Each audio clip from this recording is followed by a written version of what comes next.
Doctor Mario Alonso, muy bienvenido. ¿Dónde se aprende más, en el fracaso o en el éxito? Yo creo que se aprende más en el fracaso. Lo que pasa es que es un aprendizaje que exige de nosotros mucho más.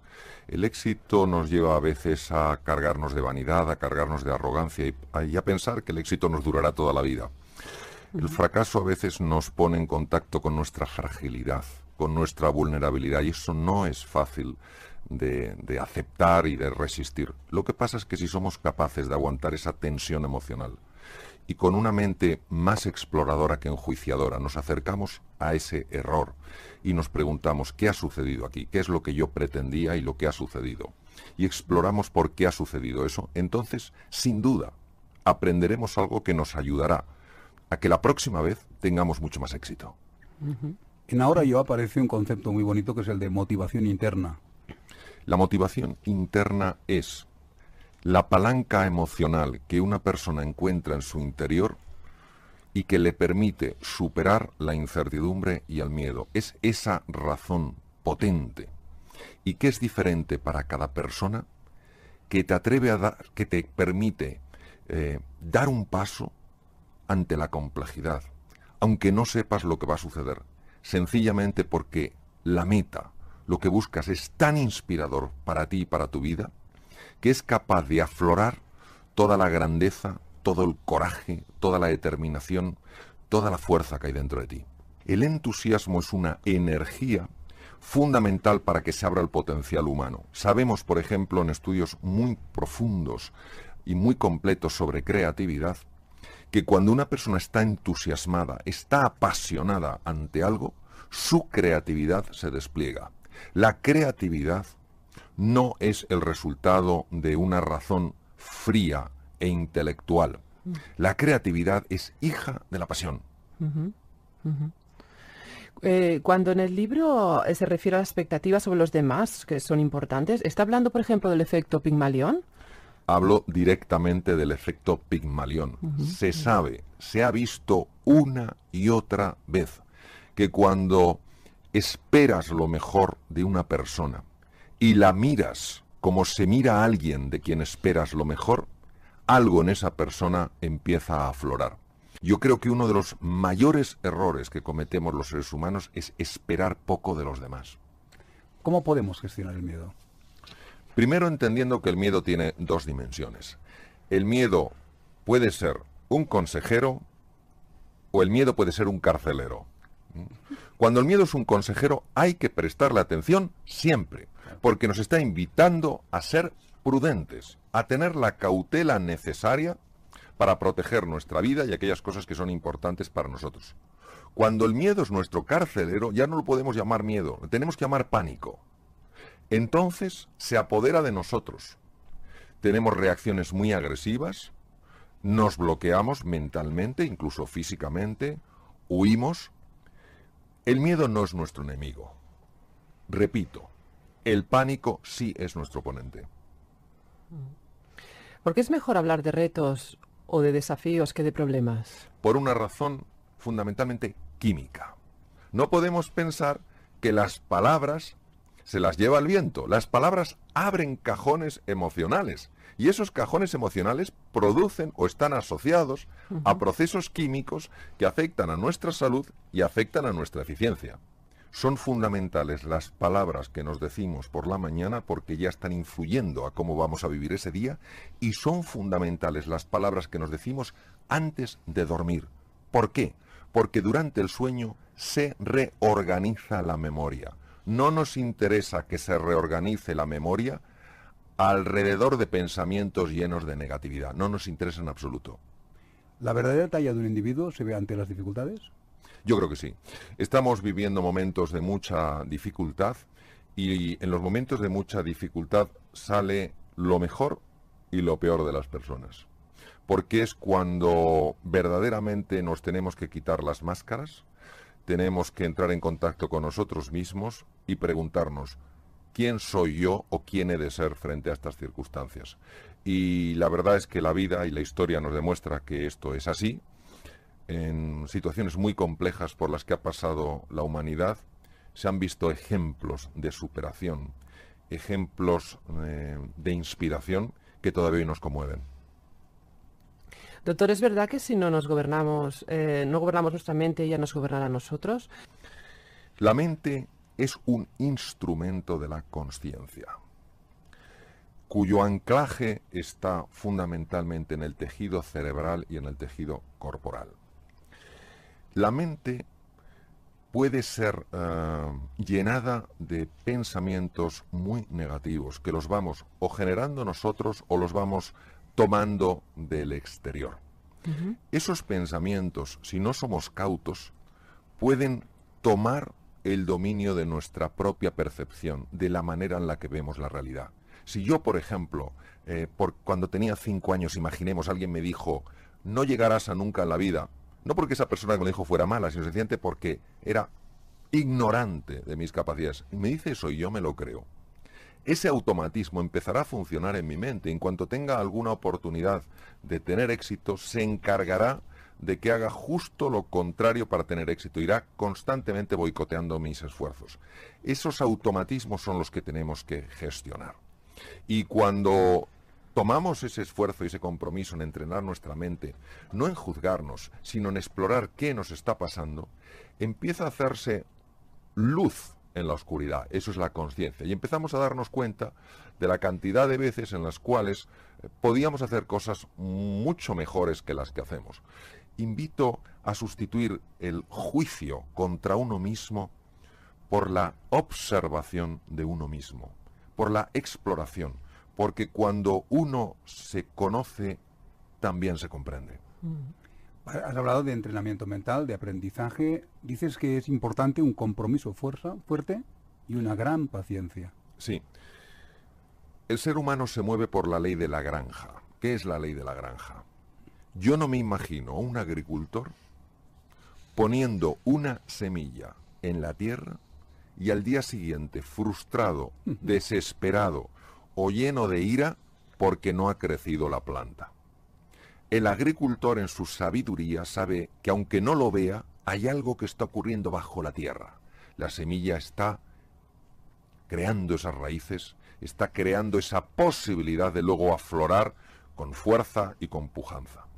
Los seres humanos estamos muy en el modelo de pensar que los procesos de cambio personal, que los procesos de transformación tienen que ocurrir en un instante. ¿Y qué pasa? Que no tenemos la paciencia para seguir trabajando sobre nosotros mismos, ni la confianza para aguardar que en un momento, el más inesperado, ese trabajo aparecerá. Yo tengo una pequeña tarjetita que la tengo en mi mente, durante mucho tiempo la llevé en la cartera, ahora la tengo en mi mente, que dice lo siguiente: en mis momentos de desesperación me voy y miro al picapedrero. Un golpe en la piedra, otro, y parece que no sucede nada. Y al golpe número 500, la piedra se rompe en 2. Pero yo sé que no ha sido solo ese golpe el que rompió la piedra, sino los 499 anteriores.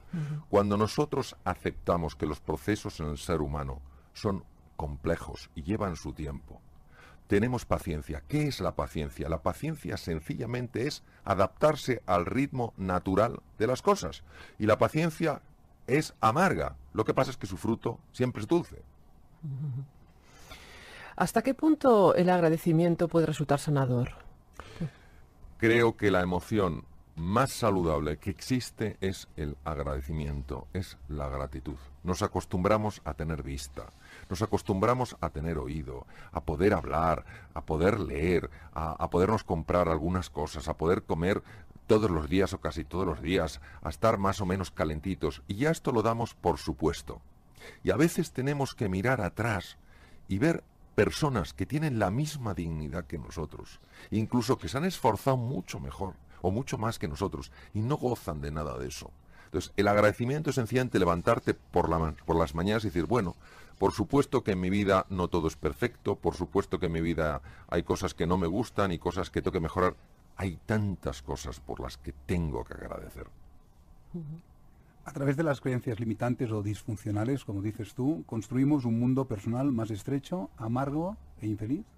Claro, las creencias de las que estamos hablando no son simples ideas. El filósofo José Ortega y Gasset decía que tenemos ideas y en las creencias estamos. Son formas de estar en el mundo. Si yo tengo ideas muy fijas de mí mismo, ideas muy fijas del mundo, yo estaré respecto a mí mismo y respecto a los demás, no en base a las posibilidades que esas realidades me ofrecen, sino a esas creencias que estrechan mi percepción. El gran desafío de estas creencias es descubrirlas porque están implantadas en el inconsciente. Exige un trabajo de observación, no de juicio, de exploración y constantemente dejarse envolver por la pregunta: ¿qué me estoy diciendo a mí mismo? ¿Qué me estoy diciendo a mí misma para reaccionar de esta manera? Si nos dejamos envolver por la pregunta, si tenemos paciencia, si tenemos confianza, hay una parte de nuestra mente que buscará la respuesta y de repente un día aflora la creencia y dices: anda, pero si esto es lo que yo pensaba. En el momento en el que la creencia disfuncional aparece, suele ser tan absurda que lo primero que te quedas es perplejo. A la vez te das cuenta de que es cierto, que eso ha estado imperando en tu vida. Y bajo la luz de la consciencia, esa oscuridad sencillamente se desvanece. ¿Qué diferencia existe entre encontrar una salida o encontrar una solución? Cuando nos hallamos frente a un reto, a un desafío complejo, esto no suele ser agradable. Se genera una tensión interior, una duda de si seremos capaces de resolverlo, de encontrar una solución. Y la tendencia es a abandonar, a tirar la toalla. ¿Por qué? Porque a nadie le gusta el dolor, a nadie le gusta esta sensación de tensión. Ahora bien, cuando tú tienes un motivo fuerte, cuando tú tienes una meta poderosa, cuando estás de verdad comprometido y aguantas, sigues notando esa tensión desagradable. Pero es que ahora el cerebro se encuentra con que no le estás dando una salida fácil. Y como una de las misiones fundamentales del cerebro es protegernos del dolor, él tiene que encontrar un camino para que salgamos de ese dolor. ¿Dónde lo haya? Abriendo dos ventanas. La ventana de la inteligencia y la ventana de la creatividad. Por eso, en esos momentos, cuando no tiramos la toalla, antes o después, se abre una puerta. ¿Tenemos, como decía Eric Fromm, miedo a la libertad? Por supuesto. Desde mi punto de vista, tenemos miedo atroz a la libertad. Ahora, me gustaría mucho diferenciar dos tipos de libertad, que las explica maravillosamente el profesor López Quintás. Hay una libertad operativa. La libertad operativa es que yo haga lo que quiero hacer. Que si quiero irme de este estudio, me levante y me vaya, en lugar de sentir que, pues, que no puedo porque está la puerta cerrada. Y esa libertad nos encanta. Y a veces confundimos esa libertad con ser libre. Hay otra libertad que es la libertad interior o libertad creativa. Es aquella en la que yo elijo cómo quiero responder a aquello que me ocurre en la vida. Pondré un ejemplo. Nelson Mandela estuvo 26 años encerrado en la prisión de alta seguridad de Robben Island. No tenía libertad operativa. No la tenía, no podía ir donde él quería. Él tenía que ir donde le forzaban a ir. Sin embargo, tuvo libertad creativa. ¿Por qué? Porque decidió no odiar a sus carceleros. Y por eso, cuando fue liberado y se convirtió en el presidente de la nación sudafricana, de esa extraordinaria nación, él luchó toda su vida por la reconciliación. Eso es la libertad. La libertad interior no es hacer lo que nos venga en gana, es hacer lo que en base a la ética y en base a los valores es correcto hacer. Es por eso que dices que el precio de la libertad es la vigilancia eterna. Es una Claro. frase preciosa Claro. que citaré en algún libro seguro. Por favor, claro.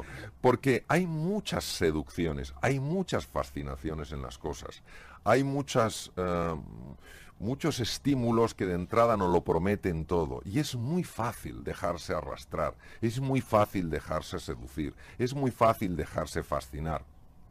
Por eso necesitamos esa libertad y decir, a ver, este estímulo me está invitando a dar de mí lo mejor, a crecer y evolucionar como ser humano. Y recordemos que crecemos y evolucionamos con los demás en el encuentro, no en el egoísmo, sino en el encuentro. O por el contrario, me está llevando a un proceso donde poco a poco voy a perder el sentido de quién soy en realidad. Por eso no es una vigilancia desde la angustia, no es una vigilancia desde la obsesión, desde la preocupación, es una vigilancia desde el estar alerta. Lo mismo que estamos alertas, o podríamos estar alerta en relación a lo que comemos, en relación a las compañías que tienen nuestros hijos. Lo mismo necesitamos estar alerta acerca de estos estímulos. Si estos estímulos verdaderamente están fomentando el ejercicio de nuestra libertad y nuestro ideal de plenitud, o por el contrario, nos están empequeñeciendo, nos están transformando en objetos. Es curioso porque es usted científico y sin embargo habla de la potencia del alma. ¿A qué se refiere?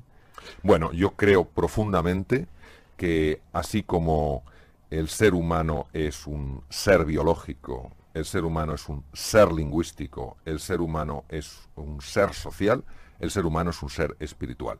Quiero matizar muy bien qué entiendo por espiritualidad. Por espiritualidad entiendo todo aquello que me ayude a trascenderme, es decir, a salir de mi ego, a salir de mi yo, de mi mío, y todo aquello que me ayude a encontrarme con la otra persona.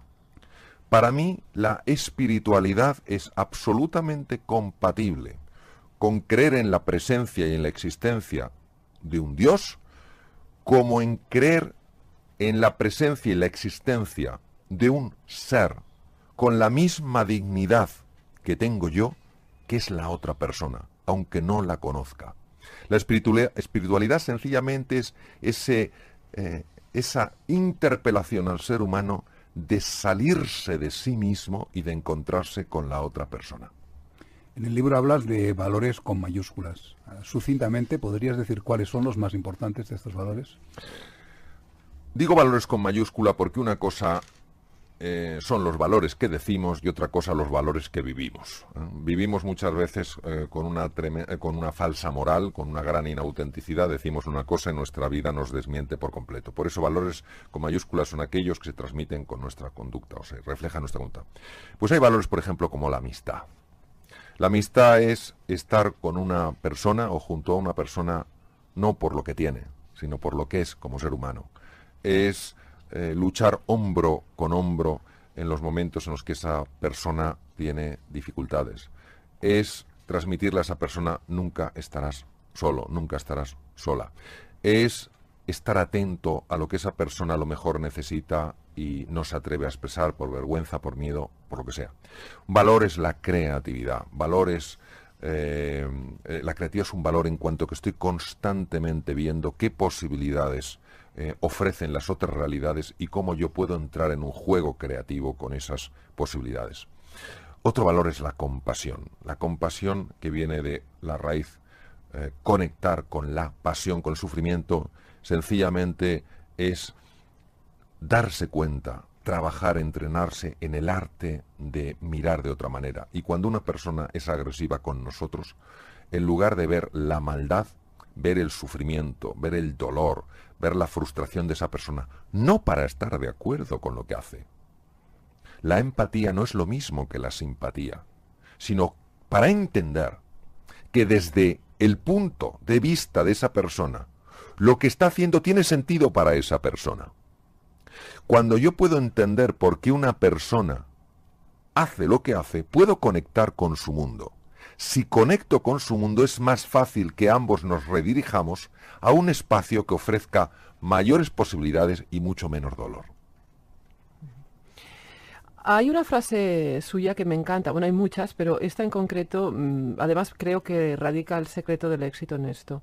Hemos de recuperar la capacidad de ver lo extraordinario en lo ordinario.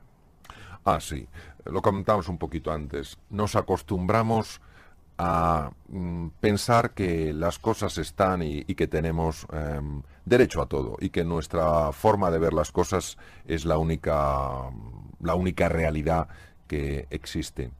Cuando retomamos la mirada de un niño, la mirada de un niño pequeño, una mirada llena de asombro, llena de curiosidad, entonces en lugar de enjuiciar esas realidades que aparentemente conocemos tan bien, empezamos a explorarlas.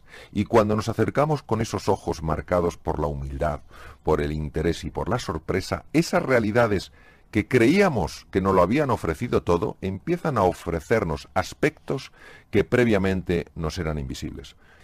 Tenemos todos la oportunidad de ser generosos. Plantaron árboles sabiendo que ellos no podrían disfrutar de ellos, Exacto. pero sabiendo que las generaciones futuras sí lo harían. Yo creo que la generosidad es el comienzo de toda la grandeza en un ser humano. La generosidad no se parece en nada a un intercambio comercial. Yo doy algo con la ilusión de que ese algo que doy y que comparto sirva a otro ser humano. No lo doy para que esa persona luego me dé algo a cambio. Eso es un intercambio comercial, no es generosidad. Porque la generosidad es el antídoto del egoísmo. Decía Santo Tomás de Aquino en el siglo XIII que todos los errores del ser humano proceden de un único origen, la soberbia. La soberbia, la vanidad, el egoísmo, el tratar a los demás como objetos. Si me sirve, le utilizo. Si no, le quito del camino. La generosidad es reconocer esa dignidad en todo ser humano y además hacer algo que demuestra que las necesidades de esa persona y lo que esa persona siente, para mí, son algo importante.